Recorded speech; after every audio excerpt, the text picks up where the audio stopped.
All right, so I'm finally posting an update here with my MEP 831 Alpha project. As it's sitting right now, 34.2 hours. I did bring this out for one trip to my ranch after doing some of the repairs I'm about to talk about, and ended up having a problem where one of the fuel return lines sprung a leak overnight, and that's why this thing looks so shiny and wet on the inside. Is diesel sprayed all over this thing, and I don't even know how many gallons of diesel went on the ground because I was hooked up to the auxiliary tank on my truck, and it kept pulling diesel out as it was leaking. Big mess. I'll share a couple clips about that when it happened later in the video. I'm just going to kind of do an overall thing on the repairs I did. So, did get fuel gauge working. I also needed to replace the fuel sender. I replaced the auxiliary fuel pump. I had to replace all the fuel return lines. I put a switch in and an inline fuse because the one that was provided already was no good for like the solar panel and maintainer.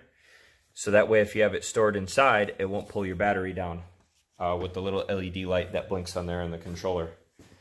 I added a battery cutoff. This is just like I searched on eBay for motorcycle battery isolator and found it was like $6. I actually bought a couple extra. It's great. You just kind of undo the thumb screw. I had something similar that I got from Harbor Freight Tools on my big MEP 802 Alpha generator. That's nice. So when it sits there, I don't worry about it pulling down the batteries. All this is just a basic switch. I used some scrap metal that I had and undid the two nuts and bolts here to just kind of keep it near so you could open it quick and turn this on or off if you want it. And then the little like glass bulb inline fuse holder, that was for the active fuse and a spare. Every time I would open it, it was breaking apart the glass fuses. So I just put one of these regular automotive mini blade type ones in line, and it's doing the trick pretty good. I learned some more stuff about doing the manual pull start on this thing. It seems like it should be so stupid. You just pull start and things should work. But I had this unit stored in my garage for like a month or so before I did any work on it, waiting for proper parts and stuff to come in. And I had hooked up the solar charger. Well, obviously there's no solar light in my garage. So when I finally pulled it out to go start it, it was dead. There was only 18 volts across the batteries. So I'm like, oh, cool. That's why it's got a pull start.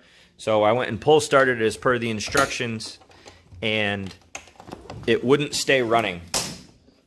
And the reason being is if you still have the batteries connected and they're very, very drained, and you pull start it, there's so much resistance in the battery from it being empty that your charger that actually provides some of the power to the rest of the system, it won't power your pump down there that brings the fuel from the tank up to the engine. So the engine starves for fuel and eventually sputters out. One of the most telltale things, if that's the case, is you pull start it, it starts sputtering. You'll show power on your gauges here, but everything else will be dead. Like you'll go to test your lights and stuff like that, and all that'll be dead. So what you need to do is disconnect the battery. When I found that out, that's why I did the project to add this switch. I had it on because it was outside. I'm glad I looked. And then I put one of these disconnectors. They're great. And I really don't know why it would have pulled the battery down. I did turn it on a couple of times to like look at gauges and test a few things, but see when it's on, there's a little red blinking light. I'd hope that wouldn't pull it down. But regardless, if you're not going to have it stored outside, just put one of those quick disconnects or unscrew your battery so it doesn't drain. I figured that would be something good to share for someone who may be following this little project of mine or is just looking up information on these units. Got the little MEP 831 Alpha hooked up to the fuel tank on my truck. It's powering the cabin right now. Alright, this is something new going on. I don't even have the contactor closed. It's at 120 volt. See how it just spiked up?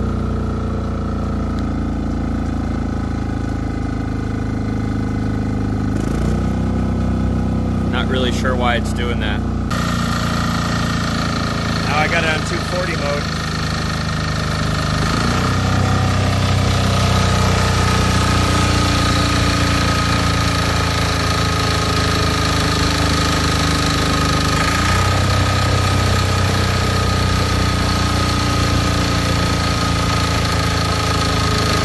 Just wanted to splice this clip in here about the little surging problem that I just showed you. There's 3 reasons why it might surge like that. The first one, what it was because I had this thing in my truck and it was tilted with where the pickup line for the fuel pump is. The way I had it leaning, geez, you can't even like see it. The way I had it leaning, even though there was still like half a tank of fuel, it wasn't able to suck any up, so it started getting a little bit of air. Alright, so you can see I moved my truck and it's, instead of tilting forward down this little grade that way, it's tilted to the left. The reason why it started sputtering was where the fuel pickup is for the little electric pump. It was barely getting fuel. Even though the gauge was showing that it was half a tank, it wasn't enough fuel and it was starving, and the governor was trying to make up for it. So when I moved my truck like this, that stuttering went away. Afterwards, when I started it back up and it ran at idle for a while, it still kept surging. What that is inside your high pressure, there was probably little air bubbles still left in there. And obviously with air getting injected into the top of the cylinder, there's going to be no combustion or not as much combustion. And similar to like on your gasoline pull start mower, if you shut the fuel off, once it starts starving for fuel, the governor starts going crazy. And that's what was happening here, is every time those little air bubbles would make their way in, the governor would freak out to try to keep it at an even RPM. But if that's what the problem is, just run it under heavy load for a while and let it work all that out. Because with it under heavy load, it's going to increase the throttle, which is going to push all that air out a little bit faster. Same could go with when you replace these lines. You're going to get some air sucked in there. Or if you replace this, just something to keep in mind. Don't freak out about that. Just run it under load. Even if you manually if you don't have anything to run under load, sort of, and, you know, put it up at full RPM and let it run for a while to try to purge that air out. The third reason is, and I may have had all 3 of these problems. I read that a few people said if your lines are old, they may start to like collapse on themselves. And what you'll get is your excess pressure in the lines, and then your excess fuel from your injector up here comes into these lines and it wants to go back to the tank. If you have an obstruction for whatever reason in this line, it may build up a lot of pressure, and then you might be getting too much fuel at the cylinder. And it'll cause it to burn a little bit more than it should and increase RPM or whatever. But people said, oh, when I replaced these lines, that went away.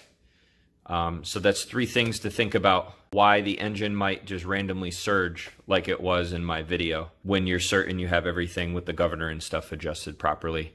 More than likely, it's just air. A third, wet stacking. Actually, there's a 4th reason that could cause issues with it running poorly, but I don't think it would surge like that. You would just kind of get the engine stuttering. Well, you see it's smoking a lot. Fucking got diesel everywhere. I gotta shut it down and see what happened here. I had the auxiliary fuel pump on. I already shut that off. I'm assuming that something came loose on the auxiliary fuel pump and it decided to just keep pumping. Make a big mess.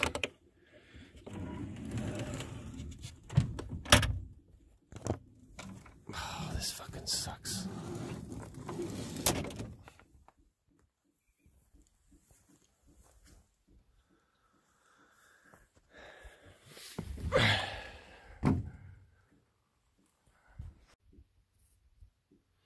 Found out that little leak was coming right there out of the return fuel line. All right, my neighbor had a small piece of fuel line. I was able to patch that leak up and started it back up, and I'm running under full load. And you can see all the smoke coming out. I'm doing this just because with all that diesel fuel in there, the only really thing to do is to run the engine hot so it sort of burns off what's in there. Otherwise, diesel's oil, so it'll just sit there forever. The sun's not going to evaporate it. I figured we needed the power out here still anyway to cook our breakfast, so hopefully just going to burn it out and get as much of it cleaned up as I can. I was a little worried about the fans, the exhaust fans being burnt out, but you can see each one did kick in after it came up to temperature. It's probably not the safest thing running it right now, up to almost 30 hours with it like this, but it is what it is. There's the piece of fuel line I cut out. Oh, just ramped down from the heater, it must have kicked off. So here's the fuel return line. Finding the stuff that's provided, that's like the braided, I think it's 3.5 millimeter, kind of a pain in the ass. I went down to O'Reilly's. This is 1/8 inch fuel line. It's slightly smaller than the 3.5 millimeter, but it's good. It gives it a little bit tighter fit. I also replaced the little T that was here in case it got brittle. I used a couple hose clamps. I actually was a little bit short and had a slightly bigger piece of fuel line. That's why it's up here. I actually got to secure that better so it doesn't vibrate and wear through. And I end up with diesel everywhere again. Not too bad on what to do. Some of mine was really bound up, so I ended up needing to just like completely cut it off the nipples. The biggest one being the one that's in there. You can see that hose clamp I put on there. What I did is just took a wrench on that fitting. I just kind of snipped it off a little bit lower, took the fitting off, put my new hose on it, and then put the fitting back on, and then tightened up the hose clamp. And when you run it all the way back through, there's probably not going to be able to see it, but similar to these, just to keep it secure. Make sure you run it back through those, and then one of the little final touch-ups I need to do is I'm going to take like a zip tie or something and secure this a little better, and I may shorten this, and that'll pull it to keep it away, because I just realized it's going to be rubbing that, which is no good. As I was cleaning up some of the diesel spill, I found this. It was just in there. I'm assuming it's some sort of motor mount or something like that. This was the piece that I found in the bed of my truck. I just found this bolt. If you could swing around, you can see where the bolt had come out of, kind of right underneath there. You can see the hole I'm pointing at. That's where this bolt goes. And then you won't be able to see it, but if you come on the fuel fill side, this rubber piece, this is the wedge that goes underneath from the motor mount. There's little holes under here. The very first one, you can put your finger in there, and then sort of at an angle pointing towards where the motor would be, you can feel the cone shape that this will go into, and then you have to, probably be easier with two people, but you got to play the game of getting this in place. I'm not really going to record doing it. I'll just show you when it's done.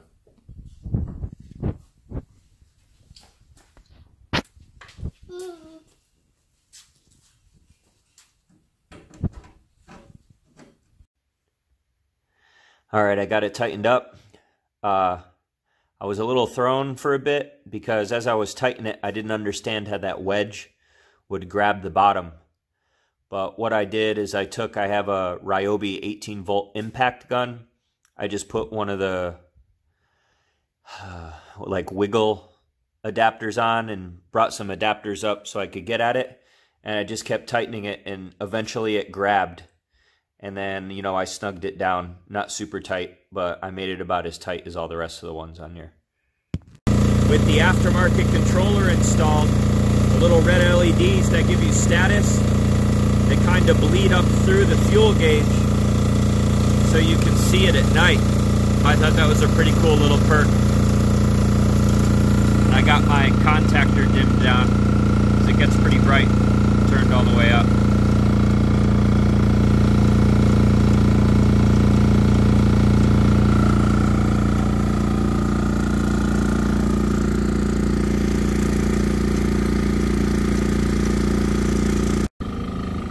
Alright, so I was just test loading it a little bit, and I heard it rev down. Wanted to test the overload. The 240 is going into a heater inside that is 3,000 watts, and then I had the heat gun over there pulling 750.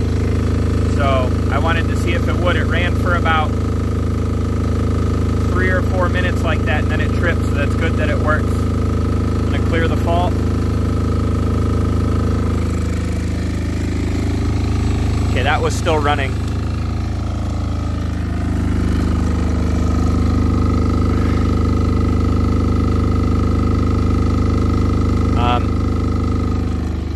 Go inside and turn the heater off. I don't want it to be under load when I start it. It's not good for the contactor.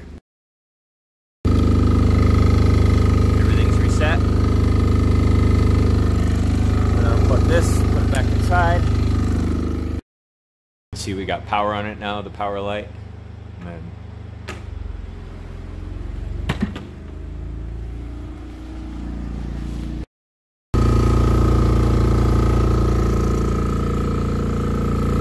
I'm also going to try to let it run all the way down to empty and make sure that the no fuel. Alright, so it did end up shutting itself off. You can see the no fuel fault. One thing that's interesting that I don't really like is you can hear the fuel pump still keeps running when it's off, so it'll kill your battery if you don't catch this. I'm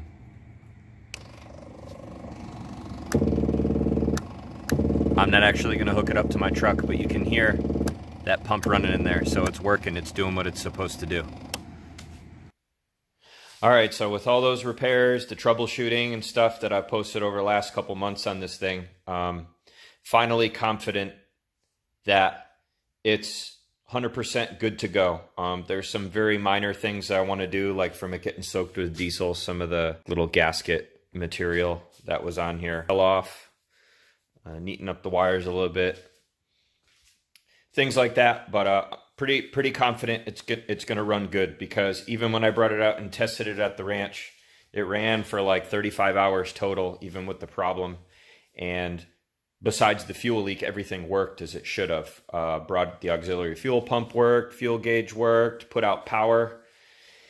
And now that it's done, unless I find some other crazy stuff wrong with it, it's just ready for service. Unfortunately, for my little off-grid place, I don't know that this is going to do what I want. My goal was to kind of leave this out there. I'd prefer to use my bigger one that I have trailer mounted because it's quieter. And it handles surge load better. This, because it's an inverter generator, it doesn't handle surge load good at all. The issue I had out there is, with it being South Texas, I wanted to power my air conditioners out there. I have a 10,000 BTU and an 8,000 BTU. It'll run one of them at a time, but it'll just barely start it because it's got like a really heavy surge on the compressor. One thing that I did find that helped with it is, because they're left unplugged with no power out there for a while, the capacitors on the inside get drained. So you can plug it in, put power to it, but not put it on cooling mode for a while, and you'll be able to get one of them to start. Maybe I'll make a video on that later on and share it with this, but that just is what it is. One thing that was recommended to me to try is when you have it in 110 mode, to put a jumper between line 1 and line 2. I did try it. That's actually what you see this here for, is I was going to wire in a switch. So when it was on 110 mode, you could switch it and it would link together those two. It didn't make a difference for me. So I just decided to take it. I'm going to take this box off. That's one of the little things, just so it's not there. But I'm going to bring it out again and give it a couple tries and see how it works in the summer as a backup. But learned a lot with this project about how these units work. And if it ends up not being a good option for me out at the ranch, I may end up just selling this. 100% good to go. Definitely a cool little unit if you're looking for something with very clean power to use. This is a good option. Be ready to do some work on it, and you need to understand how everything works in here. It's not like your typical cheapo Harbor Freight generator that you put fuel in, pull start it, and when it's on, it produces power. This is definitely a lot more fancy than that. If you have any questions about any of the repairs and stuff on this, definitely reference Steel Soldiers, or you can ask some questions in the comments. I'll do my best to try to help you out.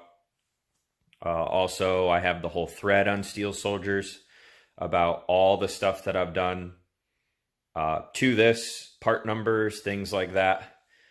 Good input from some of the other knowledgeable people on there. Yeah, this is it.